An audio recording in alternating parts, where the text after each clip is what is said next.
सभी को जय श्री राम, जय हनुमान जी महाराज। स्वागत है आप सभी का। कैसे हैं सभी? आशा और उम्मीद करता हूँ कि सभी खुश होंगे, सकुशल होंगे और बाबा हनुमान जी महाराज, प्रभु श्री रामचंद्र जी की कृपा सब पर हो रही होगी। बात करते हैं आज कि आखिर जो हमारी भक्ति है वह हमें तुरंत ही आखिर काम क्यों नहीं करता है। जो हम भक्ति करते हैं उसका फल हमें तुरंत ही क्यों नहीं मिलता है, आखिर कारण क्या है? चाहे आप 100 हनुमान चालीसा का पाठ करें या फिर श्री रामचरितमानस का पाठ करें और भी यदि आप लोग करते होंगे किसी भी मंत्र का जाप, गुरु मंत्र का जाप या फिर सत्संग, भजन, कीर्तन जो भी आप करते हैं वह प्रभाव क्यों नहीं दिखाता है जब आप भजन करते हैं। हो सकता है आप 100 हनुमान चालीसा पाठ कर लें, संकल्प भी कर लें आप, तो भी आपका काम उसमें सफल ना हो। तो आखिर कारण क्या है? कारण होता है हमारा जो हमारे बुरे कर्म और पाप। यदि बुरे कर्म और पाप आपके अधिक हैं तो फिर वह काम नहीं करता। चाहे आप 100 हनुमान चालीसा पढ़ो, चाहे 1000 हनुमान चालीसा का पाठ आप कर लो। हाँ, यदि आप लोग लगातार पढ़ते रहेंगे, प्रतिदिन पढ़ते रहेंगे, तो वह पाप धीरे धीरे समाप्त हो जाएगा। हो सकता है कुछ लोग तुरंत भक्ति पूर्ण करने के लिए उतरते हैं, दूसरों से प्रेरित होकर के भक्ति करना प्रारंभ करते हैं और कुछ ही दिनों में उनकी भक्ति चमत्कार दिखाने लगती है। तो आखिर कारण क्या है? क्योंकि उनके जो पूर्व के कर्म हैं उनसे पाप ज़्यादा बने नहीं हैं, इसलिए भगवान ने उनको जल्दी अपने शरण में ले लिया और उन्होंने भक्ति करना प्रारंभ किया तो उनकी भक्ति रंग लाने लगी। सबकी भक्ति रंग नहीं लाती है।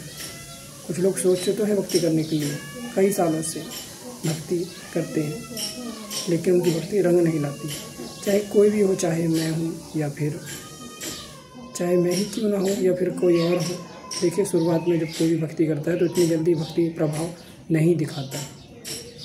उसको भी, भक्ति को भी आपको टाइम देना होता है, या फिर आपके भजन, सत्संग, कीर्तन जो भी आप करते हैं उनको समय देना होता है।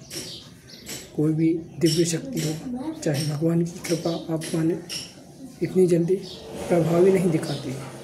कहते ना, भगवान के घर में देर है अंधेर नहीं, तो बस लगे रहना पड़ता है। एक बार चरण आप पकड़ लिए तो छोड़ो मत, लगी रहो बस उसी में। अब ये नहीं कि आप लोग मानो आज हमने हनुमान चालीसा का पाठ कर लिया तो कल किसी और भगवान को, परसों किसी और भगवान को काम नहीं हो रहा है करके आप कुछ लोग भगवान भी बदलते रहते हैं। चलो आज हम कृष्ण भगवान की कर लेते हैं, फिर कृष्ण भगवान हमारा काम नहीं करने, चलो हम शंकर भगवान को मना लेते हैं, हनुमान जी को मना लेते हैं। ऐसे नहीं, किसी एक को मनाइए और पूर्णतः निष्ठा से आप लोग मनाएं, उनके शरण में पड़े रहें। देखिए, तुरंत ही प्रभाव किसी भी चीज़ का नहीं होता है, भक्ति का ही प्रभाव। मानो आज आप लोग बहुत मजबूर होंगे, होता ही है, सब लोग होते हैं, सब लोग होते हैं। जब मजबूर जब हो जाते हैं ना, जब कोई ऑप्शन नहीं बचता है, जब कोई ऑप्शन ही नहीं बचता है, तब फिर भगवान की शरण में जाते हैं और भगवान को ही पुकारते हैं। जब मजबूर हो जाते हैं तभी भगवान को पुकारते हैं।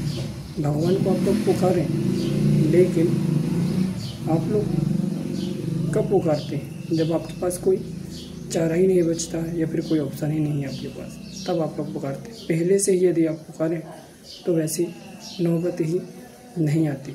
चलिए खैर, वो तो नादानियाँ होती रहती हैं, तो उसकी कोई बात नहीं।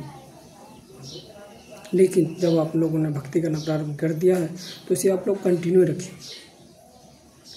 कभी ना कभी भगवान की भक्ति कभी व्यर्थ नहीं जाता, कभी ना कभी वह प्रभाव आपको दिखाएगा ही और आपको फल देगा ही देगा। चाहे आप मेरी बात भी आप लोग करें। देखिए, शुरुआत में 1 से 1.5 साल, 2 साल लगभग आप कोई भी प्रभाव देखने को नहीं मिला। मैं स्वयं की बात करूं तो 1 से 1.5 साल तक अब मन में तो कभी कभी ऐसा विचार भी आया कि यार इससे बढ़िया तो यार वही ज़िंदगी ठीक था, कि यार इससे तो कोई फ़ायदा ही नहीं हो रहा है, इससे तो पूजा पाठ से तो कोई फ़ायदा नहीं रहा। जब आप 1, 1.5 साल, 2 साल तक जब आप लोग पूजा पाठ करेंगे, उसमें आपको कोई फल नज़र आता हुआ नहीं, आपको नहीं दिखेगा कि आपका कोई उन्नति या फिर कोई फ़ायदा ही नहीं हो रहा है, तो आपको भी ऐसा लगेगा, मुझे भी ऐसा ही लगा था। सबको ही शायद ऐसा सबके साथ ही होता होगा। एकदम से भक्ति रंग नहीं दिखाती है। तो आप लोग विश्वास रखें और धैर्य रखें, भक्ति करें और तन मन धन से आप लोग भक्ति करें।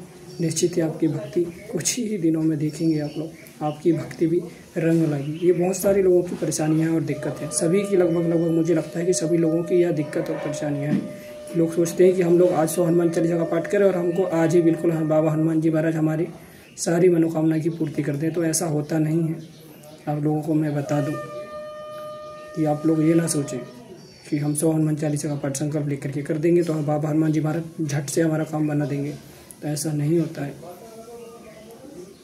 धैर्य रखिए और भक्ति करिए, निश्चित ही आपको शुभ फल की प्राप्ति बाबा हनुमान जी महाराज जी अवश्य करवाएंगे। चाहे आप ठाकुर जी की पूजा कर रहे हों, सेवा कर रहे हों, चाहे आप भोले बाबा की सेवा कर रहे हों, चाहे आप किसी भी देवी देवता की पूजा पाठ या सेवा कर रहे हों, उन्हें समय दीजिए, वक्त दीजिए और भक्ति सत्संग और पूर्ण श्रद्धा भाव से आप लोग लगे रहिए। तो निश्चित ही आपको एक न एक दिन फल अवश्य प्रदान करेंगे। जय श्री राम, जय हनुमान जी महाराज।